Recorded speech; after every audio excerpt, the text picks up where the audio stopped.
बालकों को दान किया। इस प्रकार से सभी लोग उत्सव मना रहे हैं और कंस के द्वारा चारों तरफ फैलाए गए सैनिक जो 2 से 3 दिनों के भीतर के सारे बालकों को मार रहे थे, वह मारने के लिए गोकुला की समीप भी पहुंचे। लेकिन गोकुला वासियों के पास जो भी था अस्त्र शस्त्र वह सब कुछ लेकर के उन्हें खरीद लिए वहां से। और इस प्रकार से गोकुला वासी लोग भगवान श्री कृष्ण के जन्म उत्सव बड़े ही सुंदर ढंग से वे सभी लोग मना रहे हैं।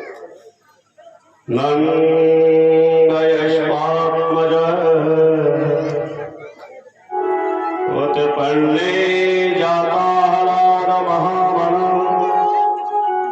आहूय विप्राण वेद ज्ञान अश्नात सुचिरं कृतः वाचाय स्वयष्टयनं जात कर्मा मनुष्यवे कारयामास विधिवत पितृदेवाय अर्चनं करः।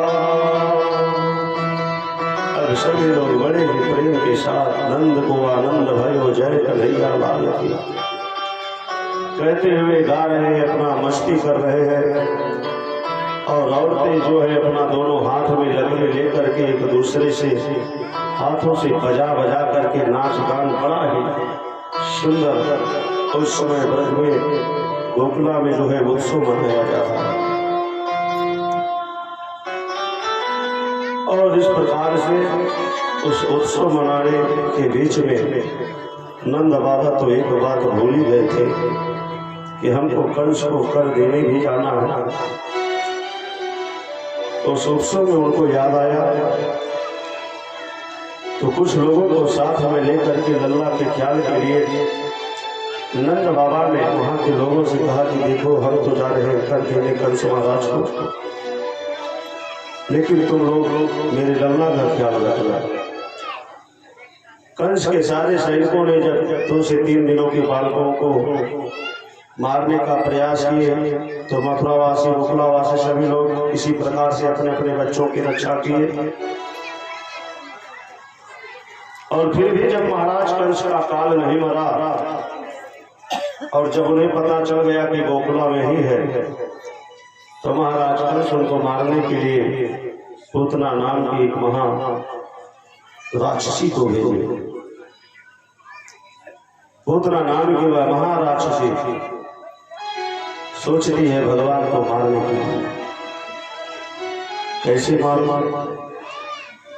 इतने लोग वहां पर इकट्ठे हैं, इतना भयंकर शरीर मेरा है। महाराज कंस ने तो हमको आदेश दे दिया। तो पूर्व जन्म में जब महाराज बलि यज्ञ कर रहे थे तो बलि की पुत्री थी और उसका नाम था रत्नबाला। वामन रूप धारण करके जब भगवान श्री विष्णु जी गए थे तो उनके उस वामन स्वरूप को देख करके रत्नबाला मोहित हो गए और विचार करने लगे कि अगर ऐसा पुत्र मेरा होता तो मैं अपना स्तनपान उन्हें कराती। भगवान विष्णु मन ही मन मुस्काने लगे और रत्नबाला से कहे कि तुम्हारी इच्छा अवश्य पूर्ण होगी।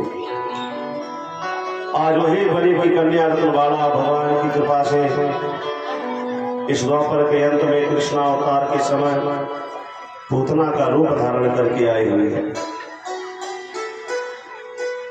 और पूतना बहुत ही सुंदर एक वालिन का रूप बनाई और बना करके जाकर के गोकुला में पहुंचे।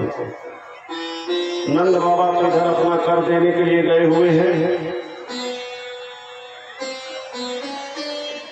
कर देने के लिए चल गए, इधर पूतना आकर के पहुंची, ग्वालिन का रूप बना करके जशोदा को बुलाई। अरे बहना, हमने जब सुना कि तुम्हारे यहाँ पुत्र का जन्म हुआ है, हमने पुत्र को जन्म दिया है तो बहुत खुशी हुई। खुशी इस बात की हुई कि ना जाने कितनों मंदिरों में देव स्तर में तुम जा जा करके विनती और प्रार्थना करती थी कि भगवान इनको औलाद हो जाए। तो आज तुमको औलाद सुख मिला है बहना। अब काम काजों में तो माँ यशोदा पहचान नहीं रही है, तो बहुत दूर का रिश्तेदार घोषित किया इस पूतना ने। लेकिन सभी की सेवा स्वागत में माँ यशोदा ऐसी लीन, उन्होंने ध्यान नहीं दिया और पूतना ने माँ यशोदा से यह कहकर उनका पुत्र मांग लिया कि लाओ थोड़ा मुझे भी दो और मैं भी अपने गोद में खिला लूं, क्योंकि तुम्हारा पुत्र तो दिखने में बहुत सुंदर लग रहा है। और माँ यशोदा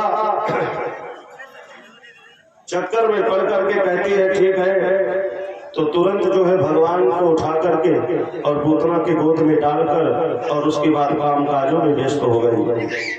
और इधर पूतना अपने अस्त्र में विष लगा करके आई थी भगवान को मारने के लिए।